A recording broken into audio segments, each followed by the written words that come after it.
आणि जी माझी आई बोलत नव्हती ती बोलायला लागली. नुसती बोलत नव्हती, ती बेडवरून उठायला लागली. तिचं बघून मी एका दुसऱ्या लेडीला दिलं. ती गेले 12 वर्ष ती आई होऊ शकत नाही. तिला गर्भाशयामध्ये एवढा मोठा हे झालंय, ट्युमरची गाठ सांगितलंय. तिने प्रमाणापेक्षा खर्च केला आणि ती मला सर्व मी त्यांच्याकडे गेले. म्हणजे कसं वाटतंय?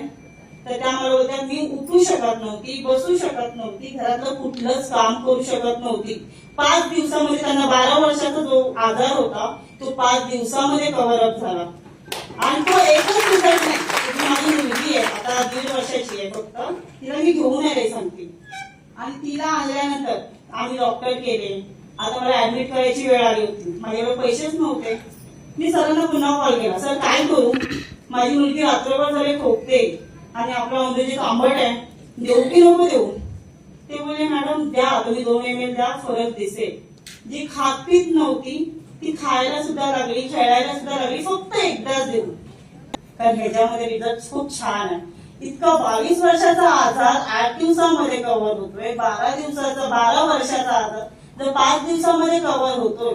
आपली मुलगी ते लोक लांबचे आहेत, पण आपली मुलगी 1.5 वर्षाची आहे. ती चालते फिरते, पुन्हा दवाखान्यात मी गेलो नाही. हा खूप मोठा रिझल्ट आहे.